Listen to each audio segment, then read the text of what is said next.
Whether you're a frequent flyer or an anxious one, all the recent plane crashes might have you wondering what's going on up there.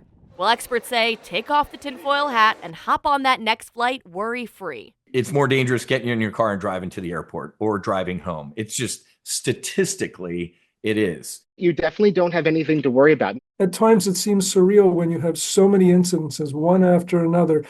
But you have to look at also, is there any commonality across them? And the answer is no. That's the key, according to aviation security expert Dr. Sheldon Jacobson, former commercial pilot and Navy fighter pilot Matthew Whiz Buckley, and DC-based travel expert and former flight attendant Bobby Laurie. Although these crashes happened seemingly one after the other these last few weeks, it should only raise alarm bells for flyers if there was a pattern to what caused them. There's no common theme between any of these at all. It's not like the 737 MAX issues that we had earlier in like 2020, where you knew it was a 737 MAX problem. The circumstances around them were so different that there's nothing that I can see in the data that suggests that we have a problem with the air system right now. There's also a big difference between the extreme safety of flying commercial and the relatively more risky business of flying smaller jets like the ones that crashed in Philadelphia, Alaska, and Arizona recently. In 2023, for example, there were 0 deaths from commercial plane crashes, while there were several hundred from general aviation. They don't have the checks and balances that you see in commercial airplanes. What we're seeing in Toronto, what we're seeing at Washington Reagan are outliers. And people were quick to make it political, blaming the Trump administration for its recent layoffs in the Federal Aviation Administration. It's so stupid. And immediately when they were jumping on that yesterday, I'm like, it crashed in Canada,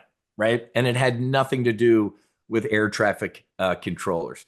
It's too quickly after the gutting that it seems to be happening right now. It's just too fast. We have to look over a 6-month period, a 1-year period, just to see what's happening. And that will give us some information and clue. What we're looking at for the future by way of the layoffs in the FAA and the short staffing didn't have anything to do with what happened in DCA and in Toronto. Time will tell whether the staffing shakeup will have negative consequences, but another concern it seems everyone can agree on is our outdated air traffic control technology. But overhauling that system while minimizing travel disruptions is a tall order. It's doable.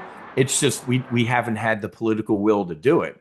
But sadly, maybe some dead bodies will get the attention to the folks in DC. But it's an antiquated system. It's just a joke.